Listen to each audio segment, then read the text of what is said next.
Hello mga people, mga human being tips and tricks na karon! Ang buhok ni girl, ganito kahaba. Ano sa tingin ninyo?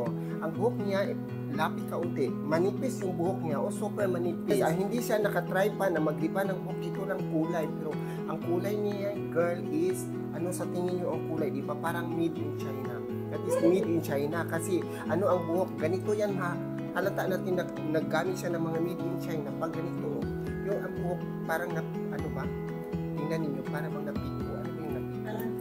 O parang dry siya at saka napiko siya. Ano ba yung napiko? Parang gano'n. Diba? Wala na siyang bands. Ano sa tingin ninyo? Ganun ang techniques na mag-ano ng buhok, mag-analyze. Friendly budget kasi magpariban si girl. So, kailangan niya ang friendly budget. So, putulan ang buhok, ganito kahaba. Sayang naman, no? Sana ganito na lang kahaba, iriban para maganda yung buhok niya kasi maganda ang buhok, ang grano sa kanyang buhok. Ang strand sa buhok niya is maganda at saka virgin pa. So, nag-try siya dito sa Swarovski product para masubukan niya. Maganda ba ang buhok niya? Hindi. Tingnan ninyo. Ito, ang buhok niya, di ba? Dry na siya. Maganda ang buhok ni girl, pero medyo dry. Ayan, di ba?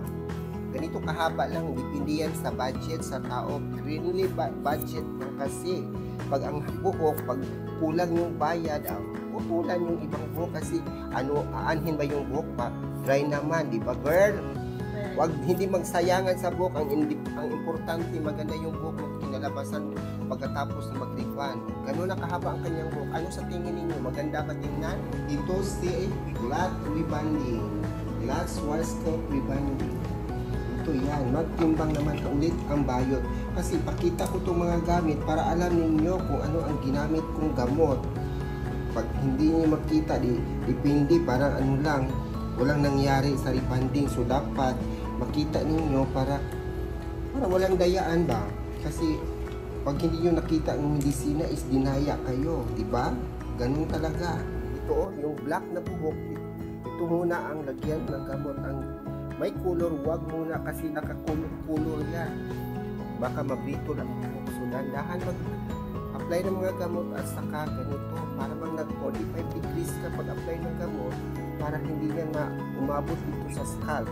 Pag maabot sa scalp is may chance yan na putol-putol yung mga buhok. So dapat ingatan yung mga customer para hindi mag-uol, para hindi sila masaktan ang kanilang mga dami-dami. Kasi ang buhok is matulong crowning glory. So kailangan maganda silang pagkatapos.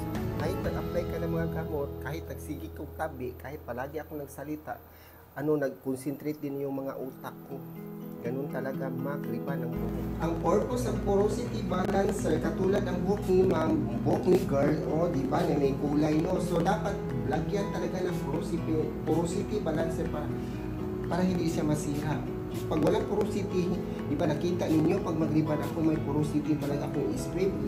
Except lang sa Bondastic kasi si Bondastic may sarili siyang treatment para sa rebonding. Pero ito sa Glad, may straight therapy na porosity balancer para hindi yan daot putol-putol yung mga buhok ni ma'am at saka protection sa mga gamot na nilagay sa dulo niya. Nilagyan pa rin ng number 1 na glass rebonding. Hindi siya number 2 kasi yung buhok ni ma'am is hindi naman ito masyadong medyo dry ang buhok lang niya pero hindi siya sira yung buhok. Parang virgin kasi ito, matagal lang hindi siya nariban, di ba? Nilagyan ng number 1 pa rin na glass rebonding. Di ba manipis, no? Tingnan ninyo. Dali rin siya kayo-demonstrate dahil sa manipis ang buhok niya. Ayan ilang hagos lang straight na.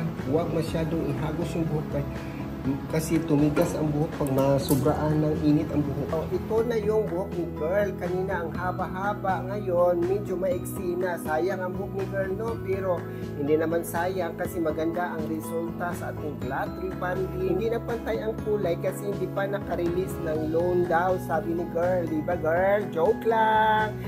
Charina! Ang buhok niya, diba? Maganda na. Super maganda na pag Swarovski product. Hindi sayang yung oras at panahon mo nandito ka isang araw. Diba? And thank you for watching. Bye!